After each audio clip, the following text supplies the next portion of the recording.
I don't think 2025 is a replay of 2010 or 2015. I don't think there's any intent on the part of the Commander-in-Chief to have a transition to a democratic, civilian-led government.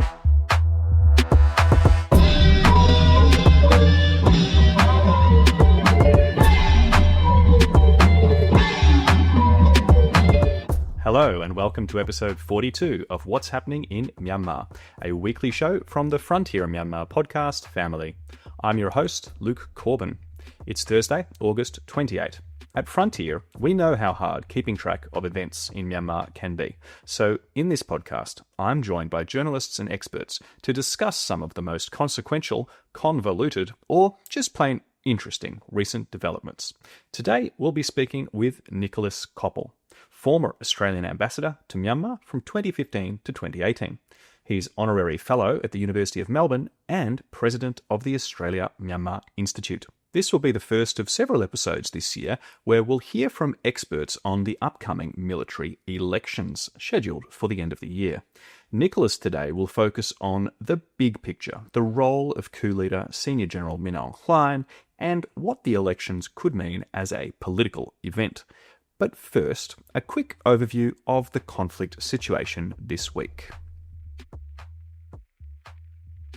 The momentum of the military's multiple pushes into resistance-controlled areas around the country continued this week. In terms of strategic victories, the military has taken control of more mines from resistance groups. It took back the Payaung gold mine, about 20 kilometres outside of Mandalay City. That mine had been under the control of the Mandalay People's Defence Force for the last year, and apparently it generates millions of dollars annually from gold sales. The military also retook the Yaranatenyi zinc, lead and silver mine. That was under control of the Taang National Liberation Army, the TNLA. That mine is on the road from Nong Cho to Mogok, which is a real mining hub city, still controlled by the TNLA, but under sustained pressure from the military. And another historic development this week, the colonial-era Gokteik viaduct, the highest railway trestle in the world, and a major tourist attraction and source of regional pride in Shan State, has been badly damaged. The military blamed the TNLA blamed the military, but until it's repaired, if it can be repaired, military troops that are actively fighting the TNLA towards Jalpmere now can't be resupplied by rail, as the line is now cut between Nong Cho and Gokteik town. And on that, the latest round of ceasefire talks brokered by China and between Myanmar's military and the TNLA collapsed on Wednesday, over the military's insistence that the TNLA return almost all of the towns under its control. The talks were held in Yunnan, and apparently the TNLA proposed it would withdraw from Jalpmere and Sepor, but not the other towns it controls, and the military rejected the offer.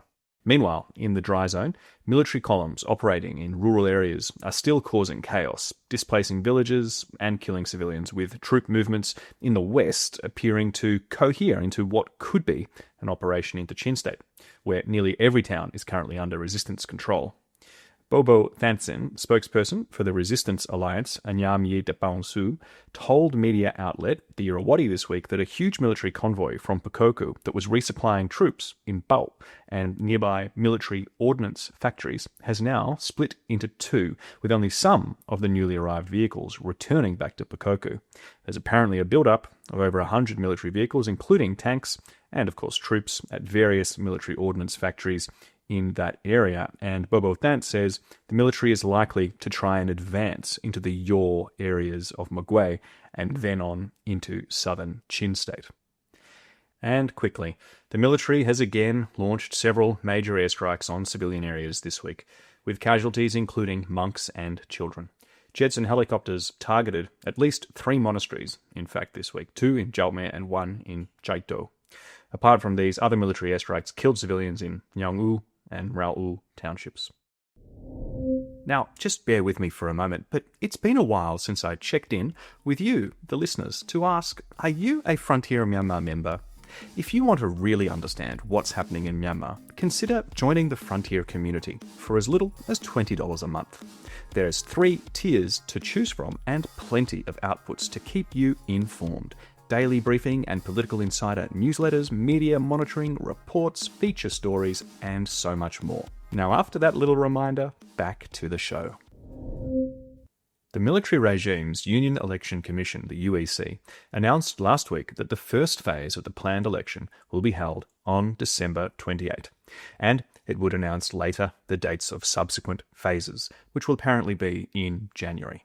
The UEC has also declared that while only 102 of Myanmar's 330 townships will have elections on December 28, these elections will eventually be held across all 330 townships in the country, including, somehow, those that are firmly under the control of resistance groups. Several armies with substantial control of large parts of the country have already publicly rebuked the possibility of allowing any polls in their territories. This includes the United Wa State Army, the Arakan Army, and others, of course. And last year, the regime's, quote, nationwide census, unquote, was only able to be conducted in less than half of the townships in Myanmar. But the regime's statement of its intention for nationwide polls is now on the public record for people to point to. And a lot about this election is kind of like that, performative. Few people actually expect the vote to reach enough of the population for the outcome to be considered representative of the will of the people. And likewise, with a thoroughly politicised UEC, stringent rules about party registration, and military authorities' outright detention, torture, imprisonment, and even murder of members of the National League for Democracy, the most popular political party in the country, well, these elections are not likely to be free, fair, or anything like it. But the elections do not need to be representative. They don't need to be free and fair. They don't even need to allow parties to easily participate in them. For them to still be a political event that thoroughly shakes up Myanmar politics, or at least influences the longer-term trajectory of the country's enduring political crisis and armed conflict. So on the show, we'll be talking a lot about these elections for the rest of the year. And today we're beginning with insight from a fellow Australian and former diplomat, Nicholas Coppel, who is now the president of the Australia Myanmar Institute, the AMI. He's the author of the recent book, Myanmar's Digital Coup, How the World Responded, with Lennon Chung, and Nicholas formerly served as Australia's ambassador to Myanmar from 2015 to 2018. Thanks for joining our little wireless program, Nicholas. It's my great pleasure. Well, maybe we can begin with a description in your own words of your time as Australian ambassador to Myanmar, and maybe how that intersected with the last successful Myanmar election in 2015. Well, thank you. Yes, I started at the beginning of 2015. And was there in the lead up to the elections.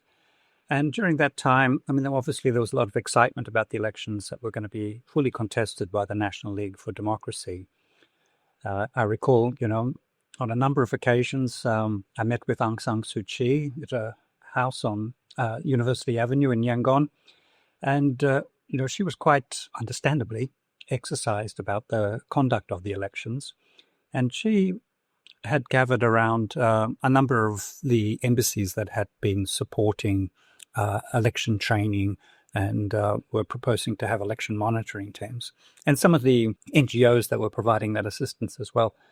And she would go through every detail very finely with us. And there was clearly, on her part, I felt, an anxiety that the elections would not be free and fair, an anxiety that there was a trap there, that the military were not genuine in the conduct of the elections.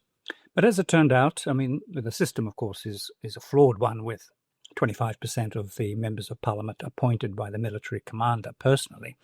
But leaving that aside, by all accounts, the outcome reflected the will of the people.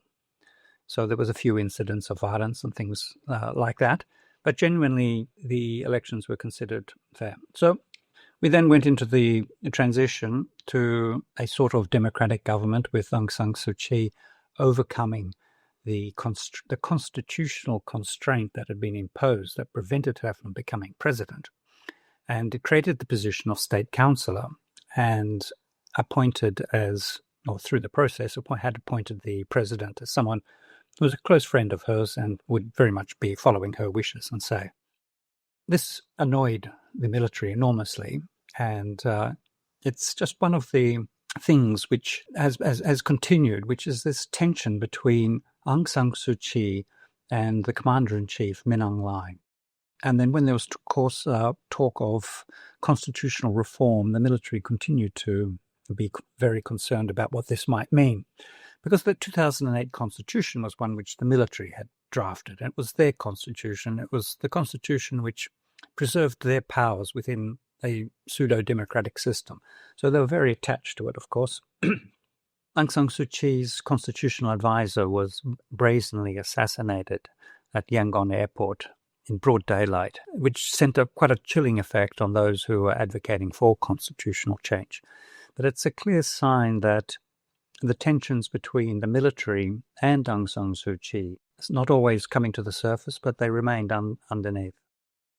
I think most commentators, and certainly most Western countries, did not give full weight to this tension and instead were heralding and cheering on the transition to a democratic government. So this made for a particularly interesting period of time to be an ambassador or any diplomat in Myanmar. And, there are numerous unresolved issues, including the peace process, how you transition from a system which had been military run to one which was now run by civilians.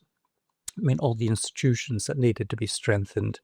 It was an enormous task, but the expectations were that somehow it was like a flick of the switch. You've gone from a military-run government to a democratically elected one headed by a civilian, and that everything would now be fine. But really, the whole country needed change. The legal system, the political system, the administrative system, and then beneath that, the education system and the health system were all calling out for reform. So this was an enormous task, a task which would take many years.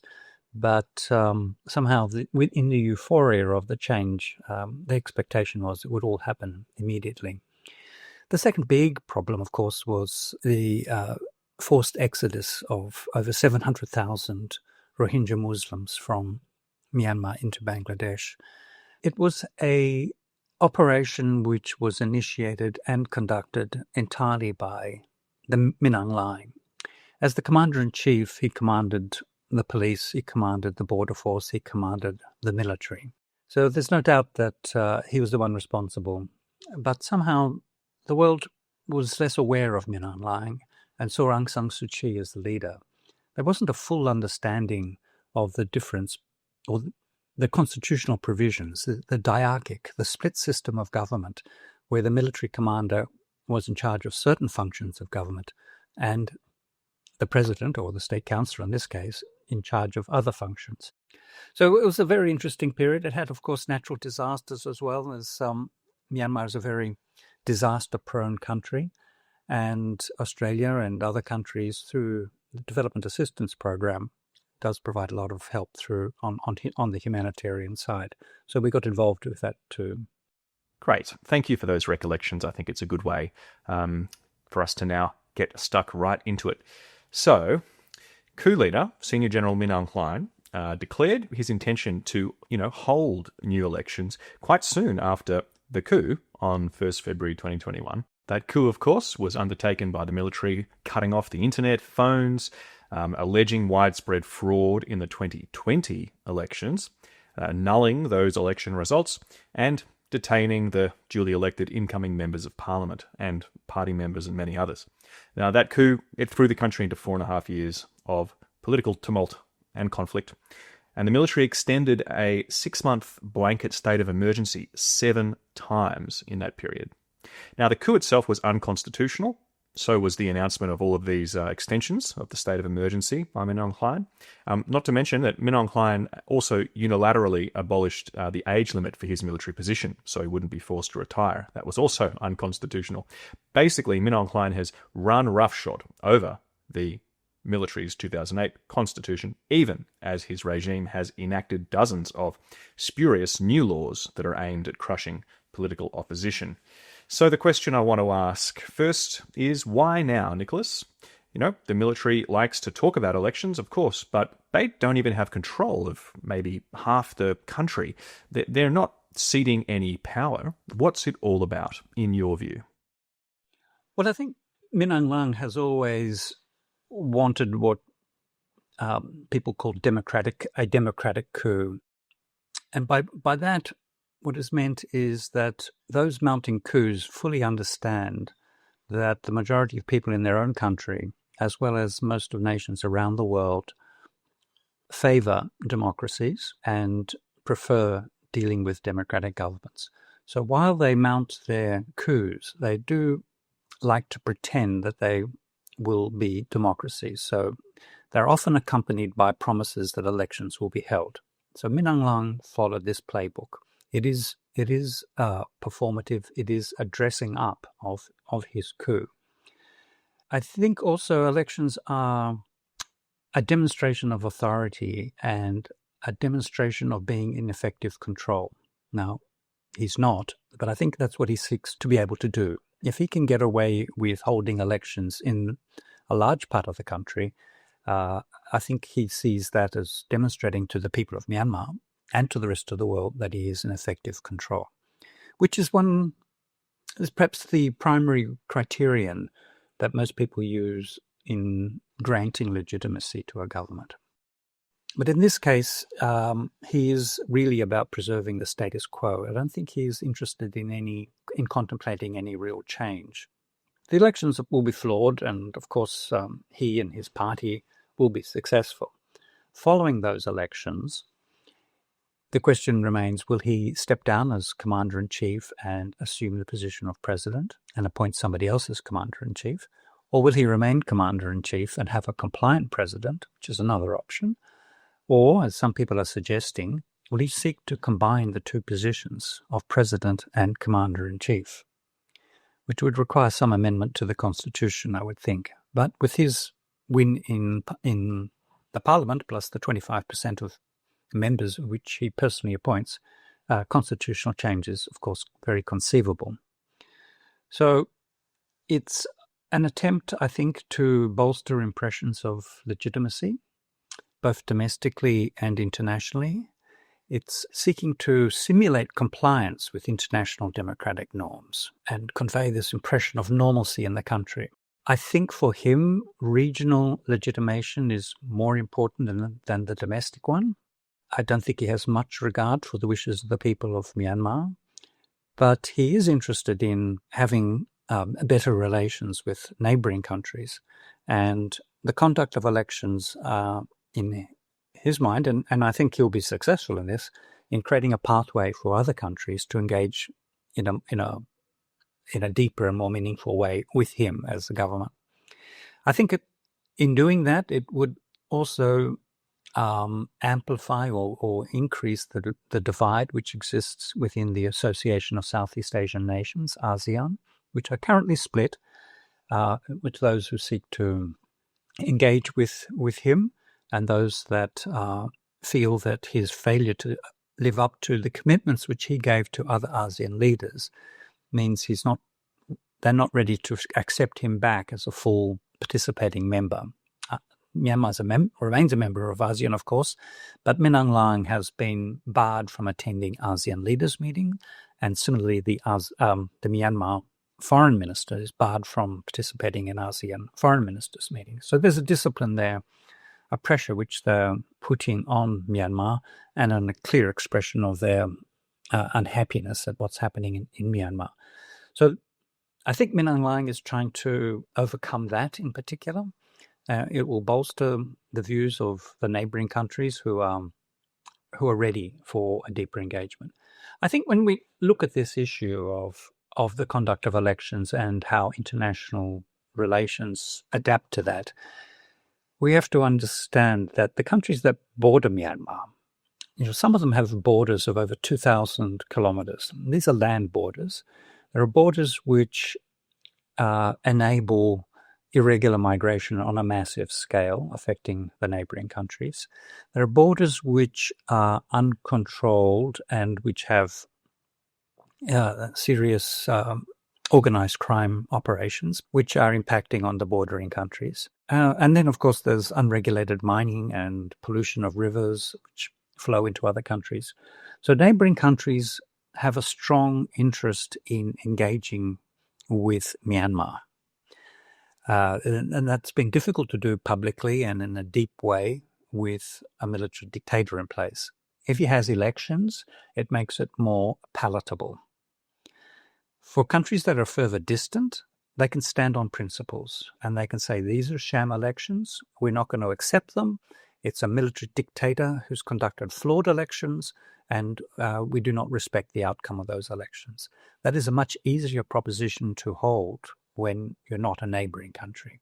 So we're going to see this creeping normalization, and it'll start with the neighbouring countries. Okay, thank you for that response. What do you think then? Which variables are at play there for neighbouring countries in accepting the election results or accepting a potential President Min Aung Hlaing? China has explicitly backed the elections already. Min Aung Hlaing is about to head back to China for another visit in just a couple of days for the Shanghai Cooperation Organization Summit, where he's also undoubtedly going to meet other world leaders and mention the elections. Are Myanmar's other neighbouring countries, are they certain to duly accept the military's election results and increase engagement with the regime? Is it a done deal, really? I think the extent to which neighbouring countries will accept the elections is hard to predict at this point. I think, and I say that because I think one of the factors which will be very prominent will be the extent of violence which might take place during the elections. If there is a lot of violence and a lot of repression of popular discontent, I think it'll be harder for neighbouring countries to fully accept an outcome, which the outcome they'll know is flawed. But if it's flawed and it's being conducted peacefully, I think, they'll pretend. But if there's a lot of violence, it makes it much more difficult. But it doesn't, it's not for foreign countries to pass judgment on the conduct of elections. I mean, we won't be having independent election monitors there to provide any guidance. The response of countries will be evident more in the nature and extent to which they engage with the regime subsequent to the elections. So it may not necessarily be that we'll get statements from neighbouring countries saying, congratulations, we recognise it, or anything of that sort. But it'll be more in the nature of, the number of ministerial visits, for example, the extent of cooperation on border issues, military-to-military cooperation, perhaps, things of that sort. But I think also, in the case of Thailand, for example, a large proportion of its electricity is generated with oil and gas, which is transshipped from Myanmar. And it's very dependent on that. So it's very keen to have at least a working relationship with whoever is in effective control. And that's why I say effective control for neighbouring countries tends to be the more important consideration in who they engage with, rather than thinking about principles of legitimacy, principles of democracy, and the things which Western countries focus more on. Indeed. Well, a quick question about Western countries too. I mean, the timing of these military elections, they're at a tumultuous moment in global politics. Donald Trump, President of the United States, is trashing that country's political institutions. The wanted war criminal, the dictator, Vladimir Putin, is, just flew into the US and was clapped down the tarmac. International law is basically being flouted by its very architects and proponents. Israel is operating with total impunity in Gaza. I could go on and on. But the question is, how does this context affect how the Myanmar military's election might play internationally, compared to, say, if it was held in 2021, right after the coup? Well, I think Min Aung Hlaing is probably thinking that the rest of the world puts less store by elections these days. And with a bit of bravado, you can do what you want as a leader. Looking at Putin, looking at Trump, and looking at some of the governments that have been elected around the world, and the more authoritarian tendencies in some of those. So he's probably thinking that the way the world is moving is a little bit in his direction, and if he moves a little bit in terms of having flawed elections, the two might come a little closer. That might be in his mind, but I don't think for most of the countries of the world, the ones that are not neighbouring Myanmar, that they will view these elections for anything other than for what they are, which is an attempt by him to retain power. Yeah. Well, we're focusing here a lot on Min Aung Hlaing, and actually Frontier's Political Insider newsletter from this last weekend by Tutu Aung and Saiwana, it actually asserts the same thing. Multiple sources inside the military suggest that Min Aung Hlaing has no intention of stepping down from power. So I have a question here. Do you think that's out of greed, or is that for love of country? In the Political Insider newsletter, they also write that Min Aung Hlaing fears his closest military allies, as well as his political ones. In your view, how much of Myanmar's current woes are just down to the fears of this petty dictator? I think it is all about Min Aung Hlaing. The coup was his idea. The Tatmadaw, Myanmar's armed forces, are an institution which has a strong, like most militaries, top-down structure and a culture of obeying the commander-in-chief. In my meetings with the commander-in-chief, when going back a number of years now, it was always conducted with his senior generals present, and they would all be lined up next to him, but none of them were ever invited to say anything, and none of them ever sought to say anything. They were there to listen to him and get a sense of the direction of things from his remarks to me. I never got the impression that it was a organization which considered things collectively, debated issues, debated approaches. It was more one where the commander-in-chief gave his orders or his opinions and people would follow them. So in terms of the coup and the period of time after the coup and the violence right across the country, it's the commander-in-chief who is ultimately responsible.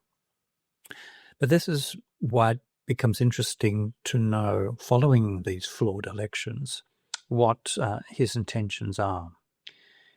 Will he combine the positions, or will he step down? If he steps down as commander-in-chief and becomes president, there is a dilution of his power, and it opens up the possibility of there being some counterforce to him, and it would mean that there would be a new commander-in-chief who's got the loyalty and the support of the subordinates because of that culture.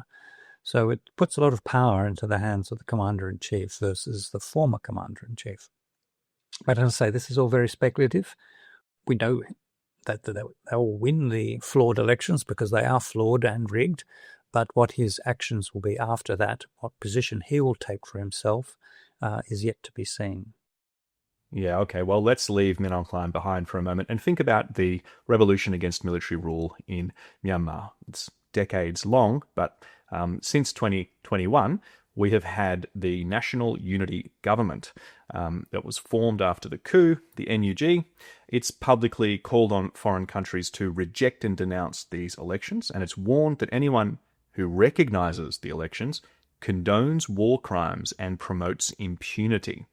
So how do you evaluate the effect of any military elections on the NUG, considering that the NUG's leadership mandate that it claims to have comes from links to the MPs that were actually elected in 2020? Well, I think the NUG is right to be worried about the conduct of the elections, about just the mere holding of elections. I think they can only lose by this. There's certainly no way it can strengthen their position. I mean, the term of a government under the constitution of Myanmar is 5 years. So 5 years will be up. So their legitimacy, one could argue, diminishes over time. That is not to say that the outcome of the election legitimizes those who claim to win in those elections. I'm not saying that at all. But I'm just saying that NUG's position is not strengthened by the conduct of elections. By this election in 2025, I think it's more likely to weaken its position. As we get this creeping normalization of relations that will happen following the elections, that too diminishes the NUG. So it's a difficult thing for them, and of course they're opposed to it, the elections, but I don't think there is much they can do to stop them happening. And indeed, as I mentioned before, the elections are a demonstration of authority and a demonstration of who's in effective control. And the fact that Min Aung Hlaing can conduct elections is in stark contrast with the NUG, which are not in a position to conduct elections in Myanmar. Now, the military regime is not in control of the entire territory, and there's large swathes of the country in which it's not. But the major population centres are all under the control of the commander. And in saying that the NUG and the ethnic organisations are in control of over 50% of the country, that's looking at it in terms of land. I think that's the best way for them to present it, but it's not representing the majority of the people of the country. So it's difficult for the NUG. I think they don't have much choice. They need to be opposed to it and opposed to the outcome. But it's unfortunately it's going to weaken their position. The areas that the NUG and its allied groups control in the dry zone, so the Burma cultural heartland, they're quite porous. They're actually able to be passed through by the military, in force. There's also a lot of mixed control areas where the regime controls the town or the township, say, but the resistance groups allied with the NUG operate outside those towns in the rural areas. And the military has enacted a law punishing those who seek to disrupt the election. So how do you see this interplay playing out in the mixed control areas that are, close to Yangon and Mandalay and Naypyidaw? Will the NUG instruct its believers to disrupt the voting in these areas at potentially great personal risk? Yeah, I think for the NUG, the best possibility for them is the maximum disruption of the elections, short of violence, because if they can result in an election outcome which means that only a very few number of electorates were able to conduct their elections, I think that would demonstrate to neighbouring countries, to the people of Myanmar, to the rest of the world, that the Commander-in-Chief is not in effective control and can't even conduct elections in what he claims to be the country that he rules. So a failure in the elections is certainly what they must be aiming for. They can't just sit back and let it happen and try and face the consequences. I think they need to be active in seeking to disrupt it. And non-participation, non-compliance is a peaceful option which people have. It doesn't necessarily, elections don't have to be disrupted through bombings and shootings. There are non-violent means of disrupting elections, and mobilizing the population to boycott the elections is the best thing that they can do at this stage, in my opinion. But I'm outside the country. I'm not a Myanmar citizen, but just standing back and commenting on it, that's how I would see it. Well, thank you for that, Nicholas. Now, the last question is kind of the big one. Thinking back with history a bit, Myanmar has a long history when it comes to military-run elections. And some people optimistically, or maybe naively, are already comparing these proposed polls to the 2010 elections that put retired General Thein Sein in power with the Union Solidarity and Development Party. Those elections did lead to economic and political reforms, to a better standard of living, many other changes, of course, but crucially they led to a reconciliation among political elites in what was already crisis-prone Myanmar. The NLD went on to contest the 2012 by-elections, and then they won the 2015 general elections with a mandate to institutionalise democracy. So my question is, if the military manages to pull off the superficial aspects of these planned elections, and the military enters 2026 in a position of power over the revolution against military rule, will they relax at least some of their destructive decrees, or the ones that they've made since the coup? Thinking about some of the measures that are crippling the economy, crushing political opposition. I mean, structurally, the military has done it before. So will they do it again? Well, I don't think 2025 is a replay of 2010 or 2015. I don't think there's any intent on the part of the Commander-in-Chief to have a transition to a democratic, civilian-led government. I think it is going to be a sham election. It's just a dressing up of his rule. 2010 was the implementation of the 2008 Constitution that was drafted by the military. They believed it preserved their place in politics and in business, and that it was adequate protection of their interests, while at the same time allowing greater international engagement and acceptance, the lifting of sanctions, and Myanmar, taking its place more so in international affairs. I don't see that happening after 2025. I don't think it's the intention. Min Aung Hlaing has, as you pointed out in your introduction, breached the Constitution, of the 2008 Constitution, in mounting the coup.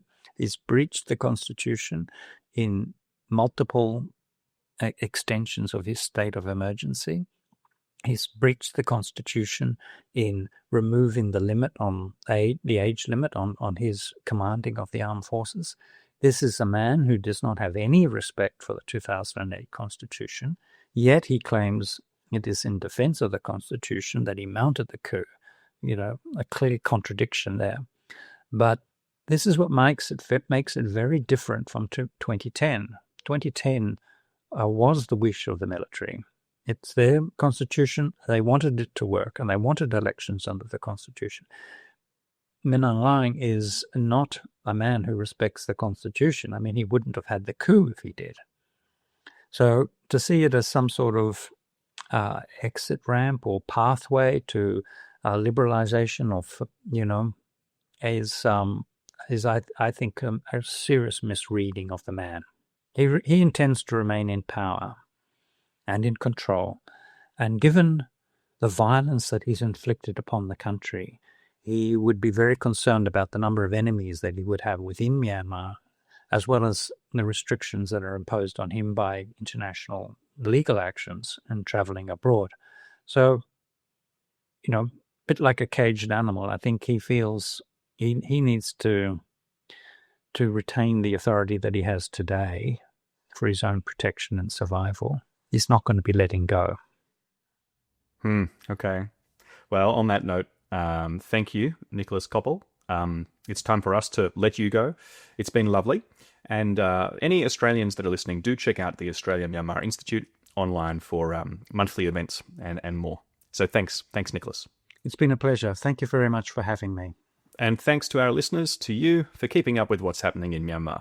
We invite your questions and feedback about this podcast. Why don't you email us? whimyanmar@proton.me. The team's looking forward to hearing from you.